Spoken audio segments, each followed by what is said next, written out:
शिराळा तालुका पाटण कराड दक्षिण वंचित भागाला आधी आमचे हक्काचे पाणी द्या मगच वळवायचे बोला असा परखड इशारा श्रमिक मुक्ती दलाचे अध्यक्ष समान पाणी वाटप पाणी संघर्ष चळवळीचे नेते डॉक्टर भारत पाटणकर यांनी शेतकरी कार्यकर्ते बैठकीत बोलताना दिला। यावेळी शिराळाचे माजी सभापती हनुमंतराव पाटील, श्रमिक मुक्ती दलाचे राज्य सदस्य वसंत पाटील, सरपंच दगडू पाटील, आबासाहेब शिवाळे, उदय पाटील, मोहन पाटील, राजू दसवंत आदी प्रमुख उपस्थित होते।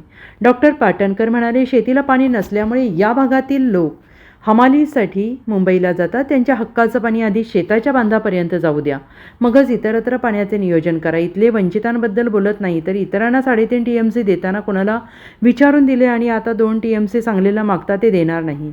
वेळप्रसंगी सरकारलाही आम्ही हादरवून सोडू असा सडेतोड इशारा त्यांनी दिलेला आहे।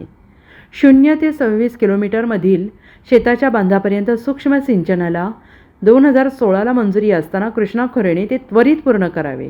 मुख्य कालव्यावरील उर्वरित उपसा सिंचन योजना कार्यान्वित कराव्या असे सांगून 16 जानेवारी रोजी हजारो शेतकरी आरळा ते वारणावती लाँग मार्च मोर्चा काढून कृष्णा खोरे कार्यालयावर ठोस निर्णय होईपर्यंत ठिय्या आंदोलन सुरू ठेवण्याचा निर्धार बैठकीत केला आहे। यावेळी शेतकरी कार्यकर्ते उपस्थित होते। या ठिकाणी शिराळा तालुक्याचा जो पश्चिम भाग आहे, या पश्चिम भागामध्ये इथून वारणा चांदोली धरणाचा कालवा सुरू होतो, त्या भागातल्या आणि विशेषतः हा जो कालवा आहे त्या कालव्याच्या चढाकडच्या बाजूची जी गावं आहेत ती पार कराड तालुक्यापर्यंतच्या गावापर्यंत वारणा चांदोली धरणातलं पाणी त्याचा लाभ मिळण्याचा प्रश्न जो अनेक वर्ष आहे त्याविषयी इथे चर्चेसाठी आणि निर्णय घेण्यासाठी मेळावा जमलेला होता। आणि यामध्ये निर्णय असा झाला की या ठिकाणी 34.5 TMC पाणी आहे साठतं, परंतु 28 TMCच पाणी उपयोगाचं आहे।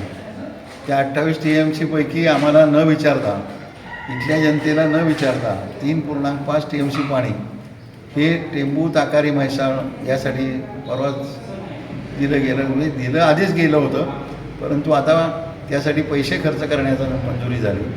आणि त्याचबरोबर आता सांगलीला 2 TMC पाणी देण्याच्या दृष्टीनं दिलेलं आहे असं काही जण म्हणतात किंवा देण्याचे प्रयत्न झालेले आहेत। असं जर झालं तर ज्यांच्या उशाशी पाणी आहे, ज्यांच्या पायथ्याशी पाणी आहे त्या लोकांना मुंबईला किंवा सुरतला किंवा कुठेही कलकत्त्याला म्हणा काय वाटेल त्या मोठ्या इंडस्ट्रियल सिटीमध्ये पुण्याला वगैरे आम्हाला हमाली करायला जावं लागतं। आजही त्या भागातली या वरच्या भागातली लोक मुंबईला हमालीचीच कामं करतात, वेगवेगळ्या प्रकारची। त्याला हमाली म्हणत नाही, आम्ही जरा बोंडच काहीतरी नाव देतो त्याला, पण अंग मेहनतीची कामं करायला जावं लागतं। बायका पोरं गावाकडे ठेवायची, घरं बंद असतात काय काय ठिकाणी, बुरवशीला तर घरं बहुसंख्य बंदच आहे।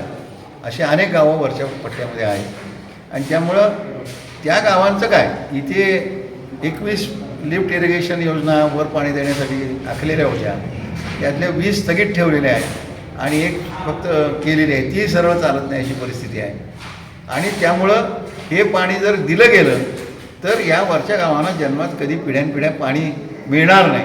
मग यांना तर उठवून तर त्यांचं काहीतरी पुनर्वसन तरी झालं पाहिजे, कुठेतरी जमीन देऊन। ते पुनर्वसन आधी झालेल्यांचंच तुम्ही उठलेल्या लोकांचं करू शकत नाही तर यांचं तुम्ही काय करणार आहे पुनर्वसन? हे जगणार कसे लोक? त्यामुळं आत्ता निर्णय असा झालेला आहे की काहीही झालं तरी आम्हाला न विचारता, इथल्या उशापायशाशी असलेल्या लोकांना न विचारता, शिराळा तालुक्यातल्या एकूण जनतेला न विचारता तुम्ही अनेक भागामध्ये पाणी दिलं। मग ते वेगवेगळ्या तालुक्यांच्यामध्ये दिलं, सातारा जिल्ह्यामध्ये दिलं, सांगली जिल्ह्याच्या वेगवेगळ्या तालुक्यांच्यामध्ये दिलं। आता या 6 तालुक्यांच्या योजना आहेत सांगली जिल्ह्यातल्या टेंबू ताकारी म्हैसाळच्या, त्यांना दिलं आणि आता पुन्हा आणखी सांगलीला द्यायला निघालेले आहात। हे सगळं जे आहे हे सगळं हा गुन्हेगारी आहे सरकारची। आणि त्यामुळं निर्णय असा झालेला आहे की काहीही झालं तरी या गावांना लागणारं, जे कराड तालुक्यापर्यंत जी डोंगरावरची गावं आहे बुरवशीपर्यंतची वगैरे, त्यांना लागणारं पाणी जे आहे ते बाकीचं बाजूला ठेवून त्यासाठी ते पाणी कसं देणार आहात याची योजनेला मंजुरी देऊन त्या तऱ्हेनं पैसे मंजुरी होईपर्यंत आम्ही काही गप्प बसणार नाही। आणि bureau report SBN Marathi Shirala.